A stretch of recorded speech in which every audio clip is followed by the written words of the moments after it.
art that you found interesting, and how did you approach it?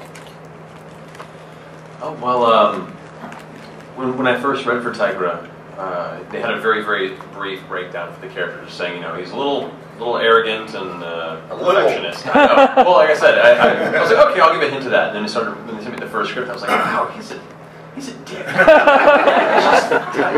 But it was interesting too, because the original series, I really liked Tigra, but it was a very different personality. And so seeing the change they made, for me, it's hard for me to even, I think it was two different characters, definitely. But I really enjoyed what they did with it because it gave me more room to work and have fun and really hyped up the dynamic between him and Lionel. And so the more they develop the arc and it even progresses through the series from what's aired so far, it made him a lot more fun and a lot more interesting to play than I thought it would be when I originally began the series. And so I'm excited whenever each script comes. It's like, ooh, how twisted is this relationship going to get this time? But it's interesting because Peter Newman, who was Lionel on the original series, and I have very similar voices. And that was before we knew they were brothers, too. That was a shock, by the way. When I found out, they said, you're playing Claudius, who is the father of Lionel and Tigra. I went, I want to see that family tree. There's some interspecies thing going on there, because, you know, one's a tiger, one's a... Yeah. You know what I mean. Anyway, let's not get into that. But Peter and I have very similar voices, and so we had to, you know, kind of between the two of us, you know, you go high, I'll go low, almost, you know, like you're plotting a football play or something. But fortunately, Lionel at the time, at the beginning of the original, was younger, and what made me think of that was, well, Matthew, when you said how cocky Tigra was, Lionel at the time was the opposite, because he was still a little in awe of having to lead the whole group, and he did not feel terribly confident. So I could make him a little more, I don't know, snark if I can do this, you know. And then later he became, I can do this, no problem. But that's how we kind of developed. Originally, just basically our first intent was, goal was to make the two voices sound disparate enough that when you heard one and didn't see who was talking, you would know which one it was. Now on King Claudius, what was the approach that you had on that? Well, it's been very easy. I've gotten older and my voice has gotten more gravelly. So, you know, when I try to do Lionel, now he's Claudius, you know. Seriously, because this is very gravelly because I've been doing interviews, and you know what that's like at the Comic-Cons. Oh, geez, yeah. I love this one because it's smaller and confined to just, you know, people, fans of a certain genre. More personal, harder to get grabbed. It's great. You have more time to talk to the fans. I missed what you said. Oh, it's for the best. There I go, stepping on somebody's line again. But as you know, like Comic-Con is amazing. I had never been to one until this year. Yeah. But I'm going to try to figure out how to say this so it doesn't sound like we had to work too hard. What you do when you do the press interviews, they put you in a room like this, and I'll never forget the first time Warner Brothers asked me in San Francisco. They asked me to do a panel of interviews. I said, fine. So I came in a room like this one, and there were lots of people in the room, but I didn't realize they were all there, you know, with cameras, film crews. So I did about 5. You go to one, and you go to the next one, they ask you the same questions. Next one, same questions. And I got to the end over here, and I said, thank you all. And Winston Cito from Warner Brothers says, oh, there, we go all the way around the room. So I forget what the original question was, but don't get old, it's a bitch. but people expect less of you, less pressure on you. They say, well, Larry's dumb. He might forget things, don't worry about it. But there are good things about that. I mean, you're always meeting new friends. You can hide your own Easter eggs. And I forget the rest of them. But yeah, doing Claudius, I was serious to some extent in that Lion-O was my voice, basically, as Tiger is Matthew's voice. Now, of course, when I'm sitting here just talking to you, I would say, you know, sort of omens, come to my hand, I am Lion-O commanded. When you're acting, it's sort of omens, come to my hand, you know, it's dramatic. Yeah. But basically, Lion-O was my voice, as Tiger is Matthew's voice. And now Claudius is my voice, and my natural voice has aged. So it's not really acting. Anybody can do it, but they don't know that. They do now. Well, I'm dead anyway, so. Okay, working with that, Matthew, have you had any negative responses from fans about Tiger?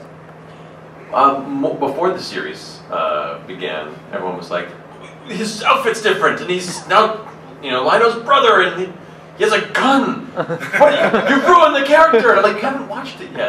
You know? And I'm just doing his voice. I can't change that. I'm sorry. Like, I actually got like people writing up my website and sending me fan mail. I'm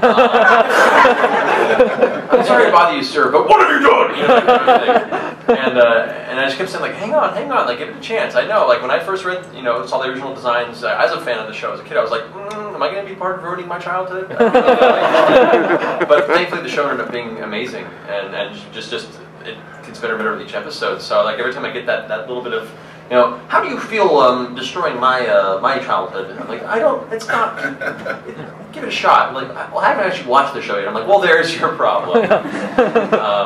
So now that they have? Now that they have, it's been overwhelmingly positive. Yes. Yeah, I've got a lot of people Best studying show hard. ever. I love it. Go tell your friends to watch it. I do. It must go on. You know, I remember hearing, first hearing that they were doing the new series. You know, for a couple of years, Warner Brothers talked about feature film. And then all of a sudden, my agent called and said they're doing this series and they'd like you to be involved in it. And I remember thinking, after I said, first show me the scripts, I want to see the characters, I'm not going to do anything that's going to, the original fans are going to say, this sucks. I don't want to be a part of it. And I immediately became clear after talking to Jim and the guys at Warner Brothers, because they all grew up big fans of ThunderCats. All the writers, the directors, I don't know about the animators, but I'm sure they did. But I remembered thinking, I'm glad I'm not, you know, I've been there with this series, so I know what it's like. But for you guys, I was thinking, it's got to be tough because you're stepping in, you know, what you just talked about. Big shoot. And you know there are lots of people like this out there thinking, all right, let's see what you got. You know, and that's got to be pressure. We didn't have that, of course, because we came out of the blue. And everybody says, well, he's the perfect Lion-O. Yeah, he's the perfect Lion-O. Well, now there's a standard. Yeah. You know. Yeah. But you certainly met it, and I think surpassed it. Oh, well, I appreciate that. I just recall we went in to record the first episode.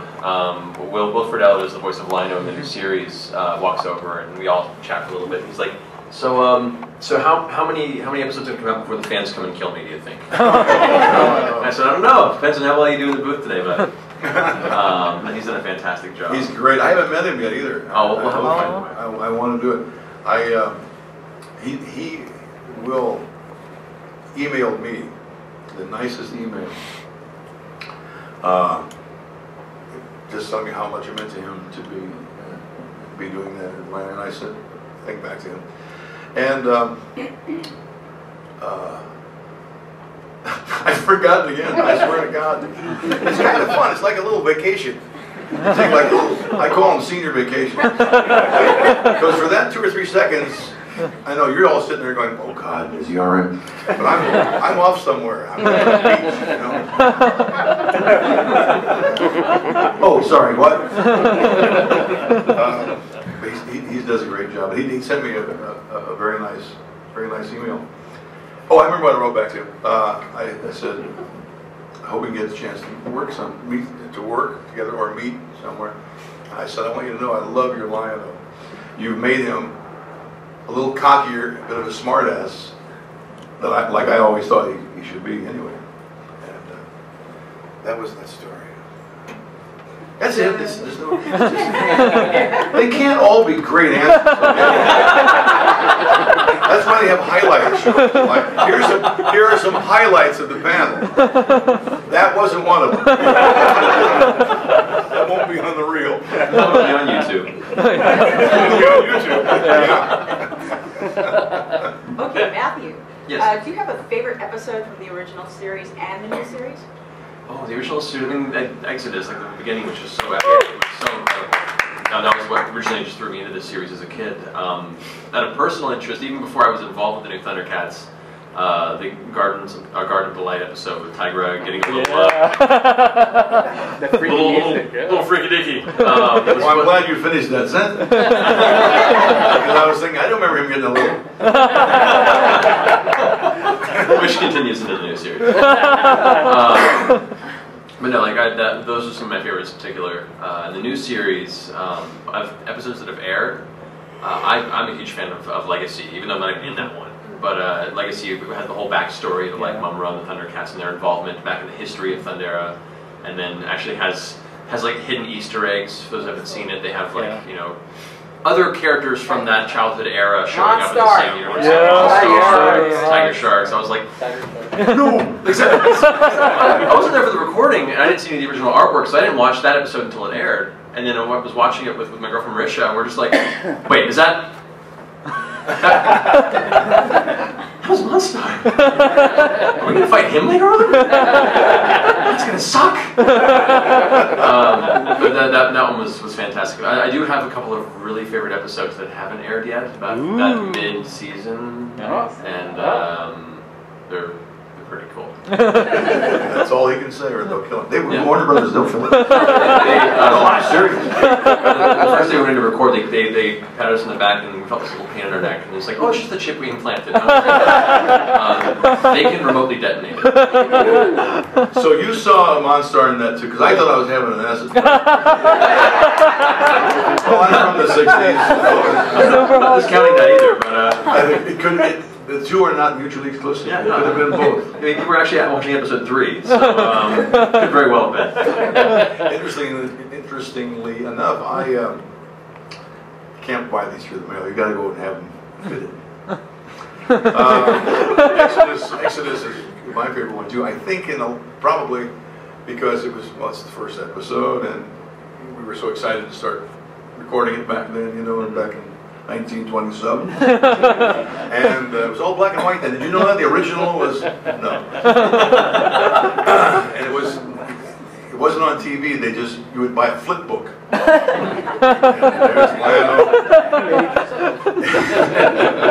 but yeah, Exodus I think has been my favorite too. Interesting thing, because I don't think I could ever have a favorite episode that I wasn't in. That's just my ego, I guess. Okay, Matthew, if you were doing this, what other field would you be working in?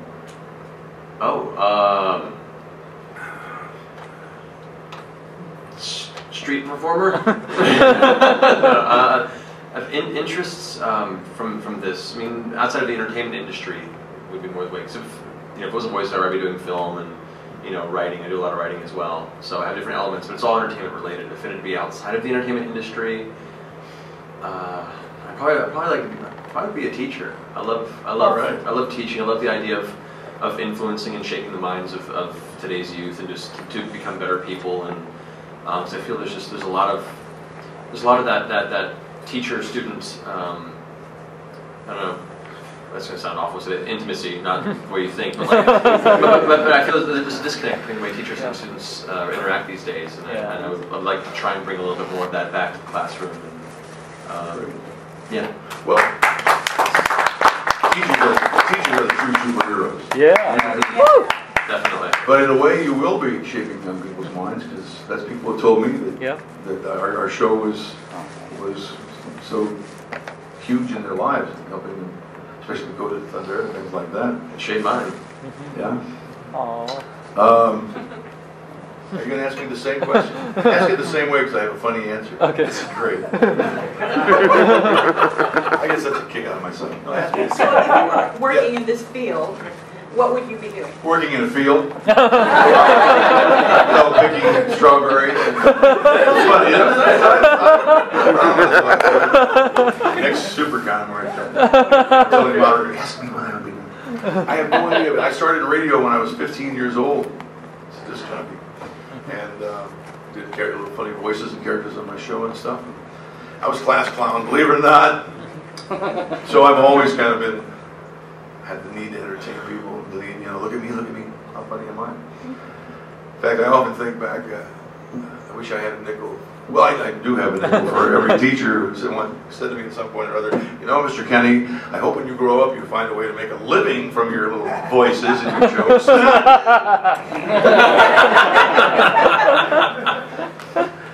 I did. But you are, through this show, shaping young minds. And there's more money than the teaching. Well, depends. Depends on if the show continues. Oh, it will. It will. It will. I hope so. It's Won't so it? fantastic. Yes. Yes. Yeah. It's all up to you guys, Or I'll cancel Cartoon Network if they cancel. That's right. We can threaten them. Which works, right? We have the weapons. Yes. Yes, we do. We have them around. Now, in recording your voices, it's like, how difficult is it to lip flap, sync, Lip flap. I like that. versus Lip flap. straight recording from the for radio? Well, I began my voiceover career in Japanese animation, so I have a lot of experience with lip flap before this. Thank you, Suhato.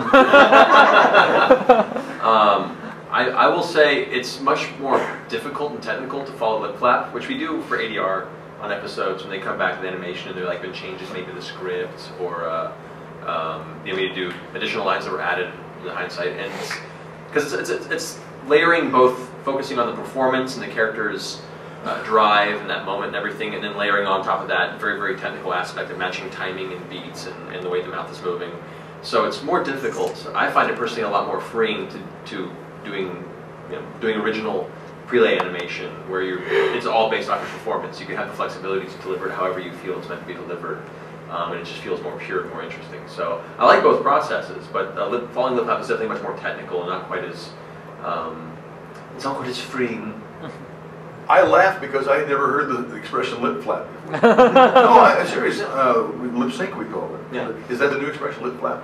It can be. There are multiple expressions. I thought I laughed because I thought that how cute it was that you meant lip sync, but you said lip flapping. No, it was like lip flap / sync. Yeah. Okay. Good. It was for both you. I wasn't sure if you also had to We deal did. with that. Well, very rarely did we what we called lip syncing then. Post. We always recorded, as with most animation, I assume it's still the same. You guys do the voices first, and then they animate the voices. Yes. Yeah, of course. It's very difficult the other way. Almost not impossible, but it's so time-consuming. You record the voices first, and then the animators animate to the voice. If you do it the other way around, it's already animated. First of all, you lose you alluded to you lose the ability to if you have to your vocal acting has to match however they decided to animate it in terms of your gestures and things. It's very limiting for you, but when you do the acting part first, the amount of rage you have or how quietly you're speaking and whatever you're doing, then they can animate to those emotions. It's also we always work together. You guys all work together? Yeah. People have asked me that because when I come out, unfortunately I work alone. I didn't get a chance to meet you guys, but I saw your microphones all lined up the way ours work. So you're all there and you're working, but occasionally, let's say something from a show that's hasn't gone on the air yet, it's been animated, but a line has been changed for whatever legal reasons or sometimes it comes back and you deliver the line very much like, all right, Lino, I got this, and the animation comes back and you're like 2 miles apart. Like, I want to make it a little louder. Sometimes it was even grunts and groans. Mm-hmm. We need more in there. What cartoon does So that? I used to tell them, just go get an X-rated movie and take this down. He's done a lot of those. You've seen them, have you? George did them. No big thing.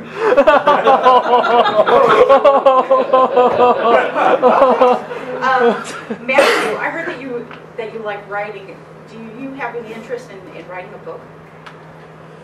Writing a book? I mean, I grew up reading a lot of fiction, a lot of like sci-fi and fantasy fiction. Isaac Asimov, Piers Anthony. I don't know if I have the writing style for full-on books per se. My interest is more towards screenwriting, writing for animation or writing for film. And I'm actually in the process right now of putting together a couple of spec scripts for the new ThunderCats. Yay! We'll see if they like them or not. But I'm as part of my writing interest, I would like to be part of that as well. I know Will Friedle, who does the voice of Lino, has actually co-written and written a few episodes. Nice. So it's kind of nice to have some cast interaction as well. Those of us who do have a writing disposition to be possibly given a chance to be part of the creative process. So. They wouldn't even let me write notes in the margins of my script. Larry,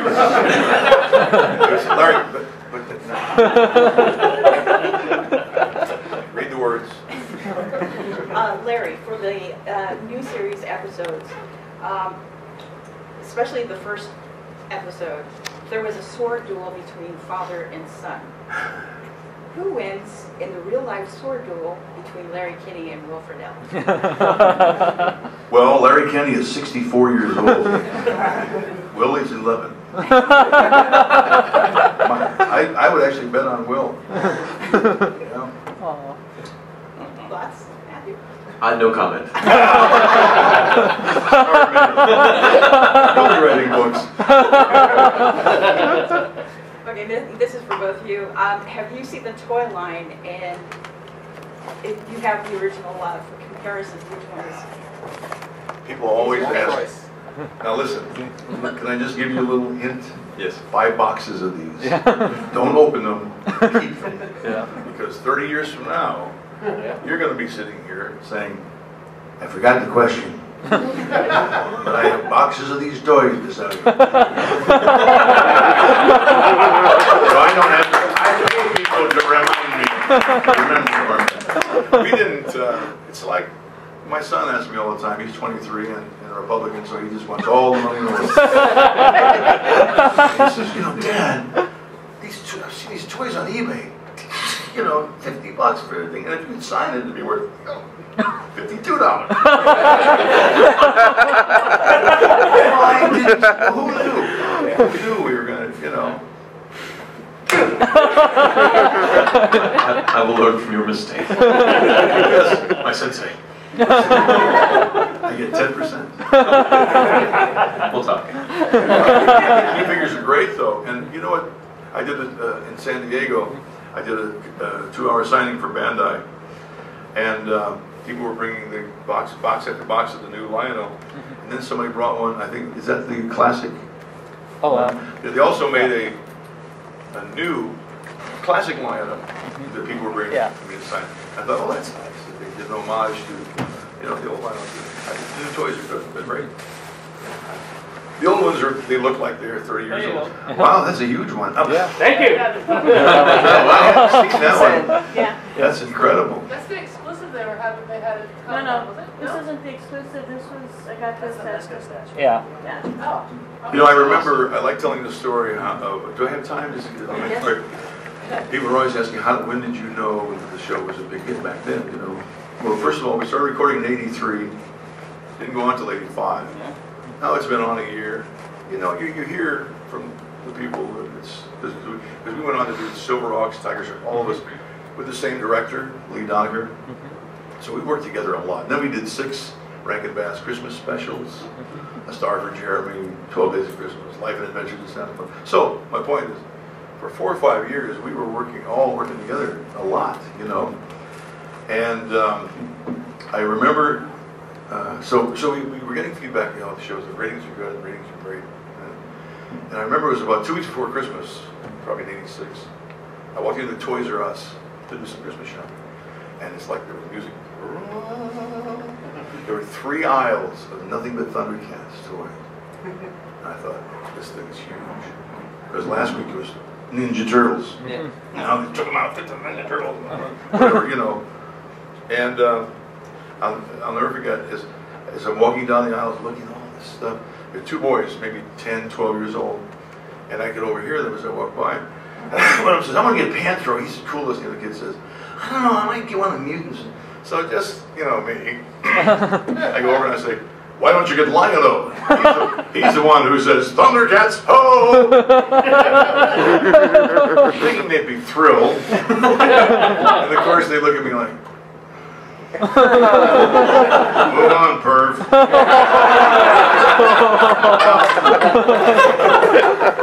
Now, as I'm walking away, I'm kind of chuckling myself, and I heard one say to the other, he didn't even sound like Lion-O. And I stopped in my tracks and I'm laughing, and I had to actually force myself not to turn around and say, you little if you only knew, you'd crap your pants. I thought it was so funny. He didn't sound like Lion-O. I thought if that kid knew Lion-O just said that to him, I mean, you know, but he never will.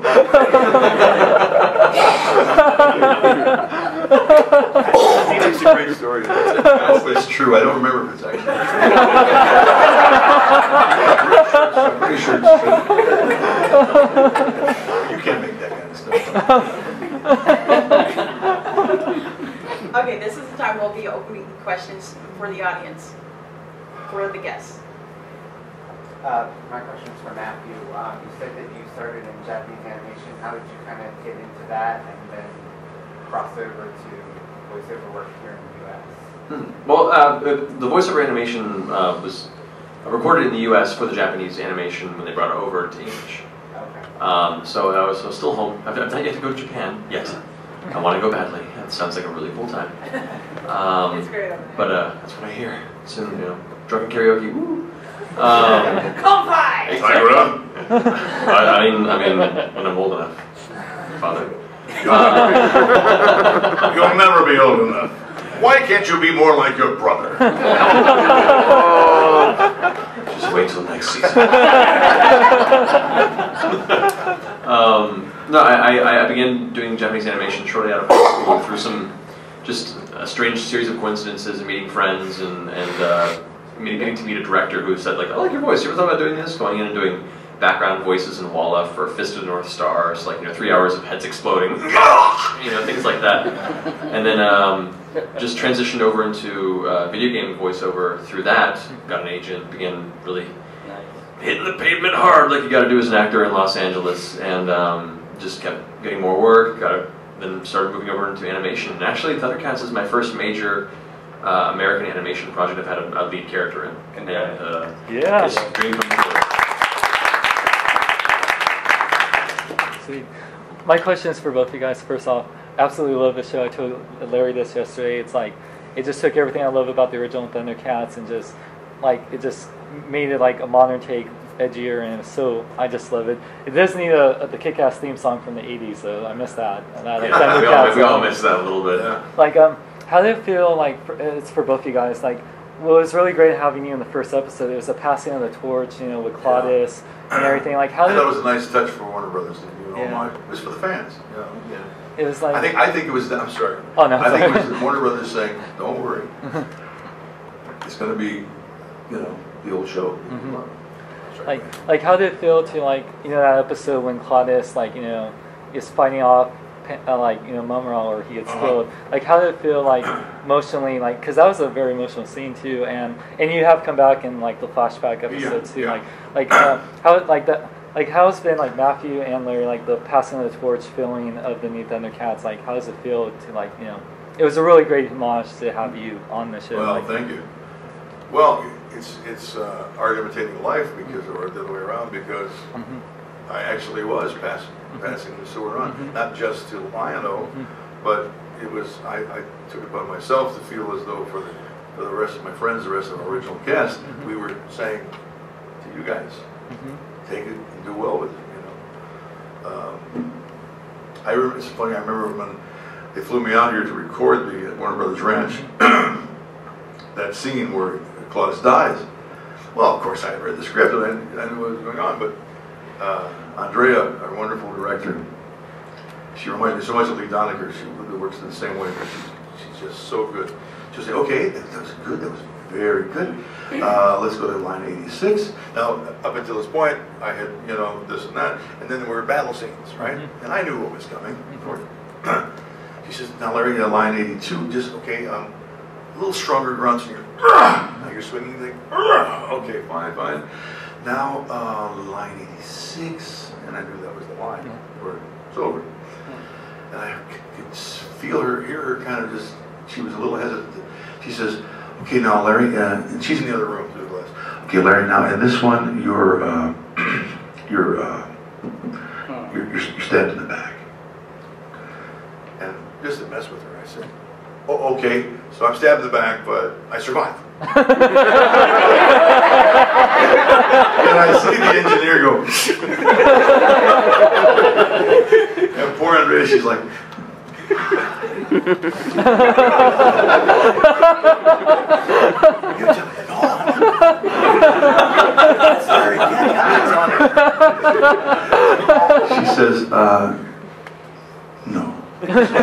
Okay. Thank you. On her face, poor thing. I survived, right?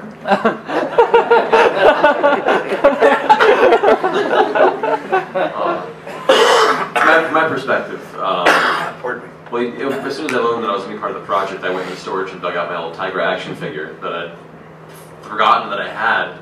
And so put that on my desk as like a reminder of what was coming up. And so I read the script and everything. And I thought maybe you held him up while you were talking. That's more of my alley. I know what that. But so we went in to record for the first time, and it was interesting to watch us all establish the personalities as during the first record, because all of us read the script, but we weren't quite sure how each of us were going to be performing it. And I believe you had already recorded for the first episode when we got in there, because you were able to hear your dialogue to play off of.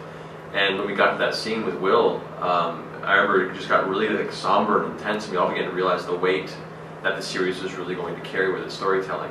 Because as much as you read a good script, it isn't until you hear the actual performance that you realize that the gravity, how this is going to affect the children that watch it.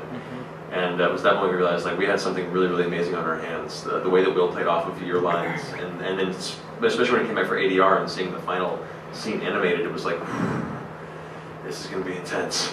Yeah. Andrea told me that the next time I came out, she said that Will, the first time he was supposed to say in the script, for the first time ever, thunder, she said he kind of went, hang on a second. Yeah.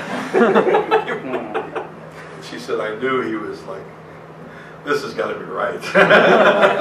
It was great. So watching him go weak at the knees. Yeah. Like, he was like, I can't do it. And then Kevin Richardson and his voice of Panther was off to the side and going, say it! Say it! I want to hear you say it! And he finally says it, we're all like, I need a cigarette. Yeah, it was a culmination. It was a wondrous culmination at that point. That's funny. Yeah. You're the moderator. Oh, yeah. If you get in line, throw them out. For Matt, in There Will Be Brawl, is that all you as Kirby Lecter? Is that all your voice? Yes, for those who aren't familiar, I directed and produced a web series a few years ago called There Will Be Brawl.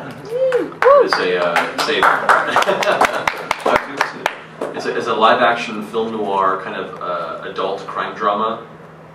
It takes place in the Nintendo universe. So it's like all Nintendo characters, but they're all very dark and very like HBO, adult, messed up, twisted characters. But yeah, I voiced Kirby throughout the entire series. And he was a very like interesting, liberal sort of character. So yeah, cool. Glad see there's some fans of the series in here. That makes me happy.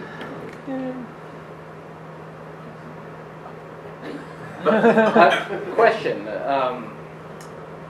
The original had a certain feel and moral sense versus the new one, which is good. Don't get me wrong. They're both excellent shows. But you even pointed out the gun with Tigra. You know, the original, they carry defensive weapons. Exactly. Had a whip, didn't he? Had a whip in the original. Yeah. with the exception of Lionel, which carried a dagger, which turned into a long sword, broadsword.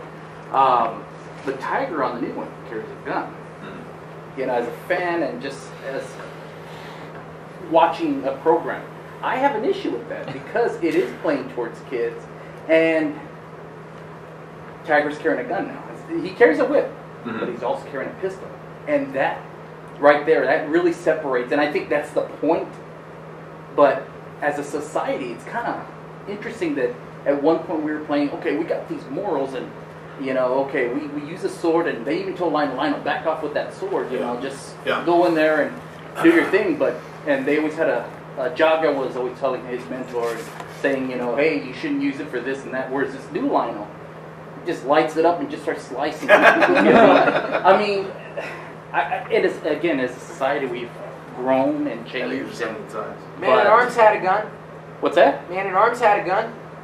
That's another show. No, All right, let's I'm don't get saying any fights ThunderCats. started. Every time you talk about violence, it gets violent. I don't know why that is. It's okay. I'm packing. The point I'm trying to make is, how do you feel?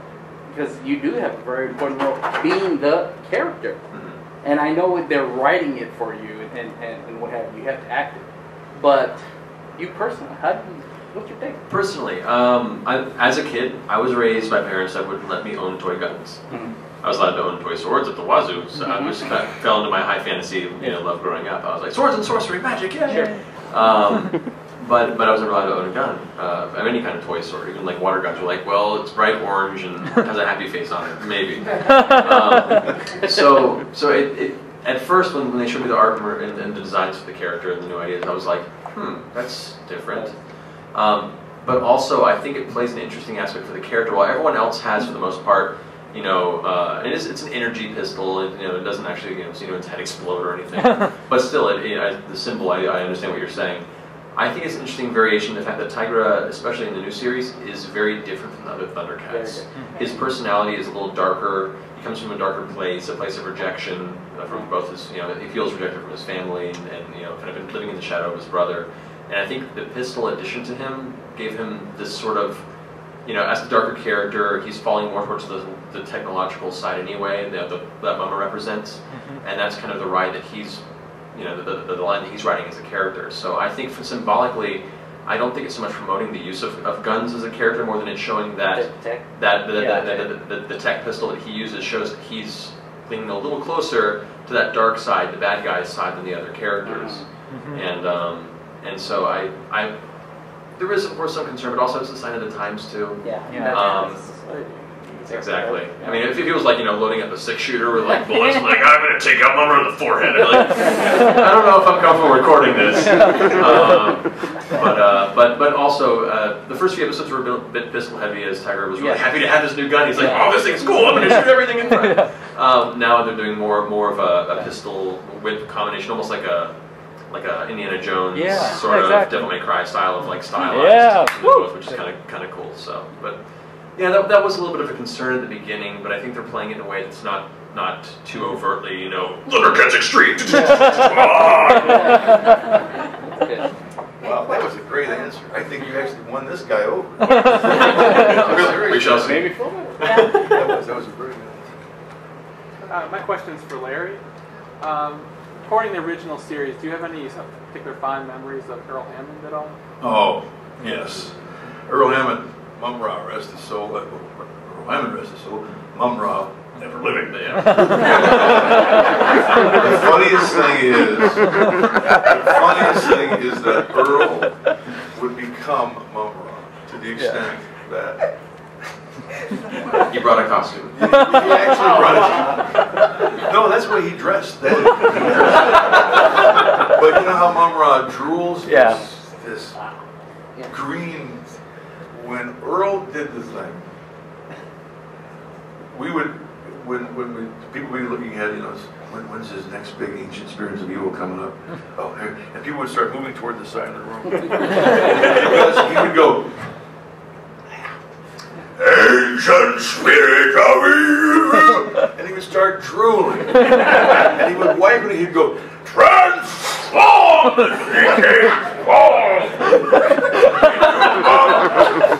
And the spit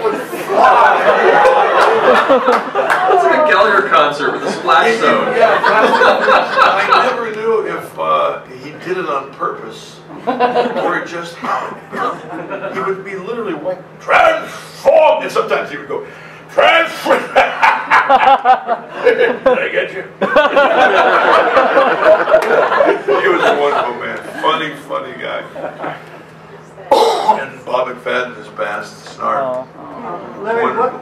what have you done since Transformers that you particularly liked? I never did Transformers. I'm sorry. That's I know what you mean. ThunderCats, I I'm know sorry. that I particularly liked. Well, I just love working and being in the business. We did Silverhawks, we did Tiger Sharks, we did Comic Strip, which was 2 hours every Saturday morning, 4 shows: Karate Cat, Street Frogs, and 2 others. We did 5 or 6 Rankin Bass Christmas specials. I think I mentioned that a little while ago.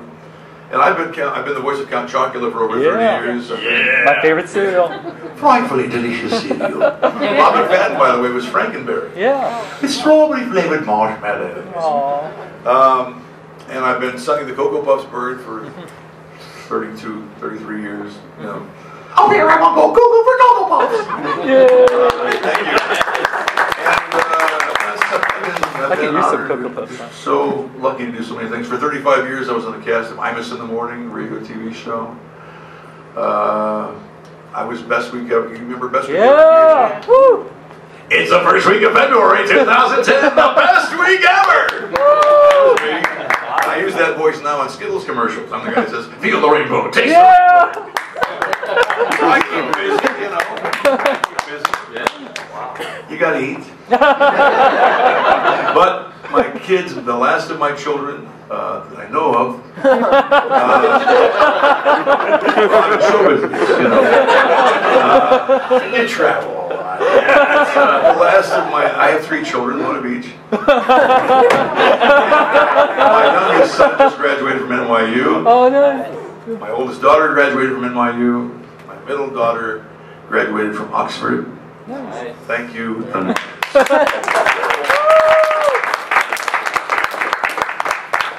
Not Oxford, England. Oxford of Connecticut.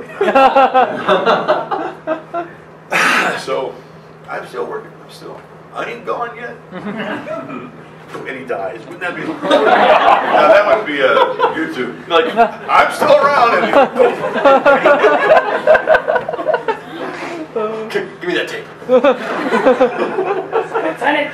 These Comic Cons are such a drag. Listen to Matthew, drag Larry. Any more questions? I think we're about out of time, aren't we? Oh, somebody asked. Oh, Yeah, sure. Did the creators of the new show seek your opinion or your No. input? Oh, no. Nor did they the first time around, no. No, because, and rightly so, because they had the world, they had fantastic writers as they do now. Directors, these people know what they're doing. We're actors. That's just we talk. Looking back, I think probably once in a while something would come up. What do you guys think should be doing? But no, mostly the script was written. You do this script. Now there were times when you might say, after you'd been Lando for a while, you knew they couldn't replace you. You might say, how about instead of he says, I would rather. How about he just says, I'd rather not do that. Things like that, you know. Yeah. Maybe Lana would say it this way. They might say, yeah, I think you're right. But nothing major. You don't say, well, I think this page should be out. Or, no, I don't know how it is now. No, it's exactly like that. When you start They do getting their pages job. out. Well, no, this is the chip. Remember, we can't do it. Yeah. So if you even tried to say it, they would just click Yeah, off. it's a little taser. Oh, sorry. Wow, Sorry. that's cool. Get my wife one of those. Oh, I love her. I said the other day, there's so few things about her that annoy me. If you could find somebody that you're married to for 40 years, that only a few things annoy you, so I said, but there's one, I've always wondered, why do you always answer my questions with a question? She looks at me, she says, do I do that?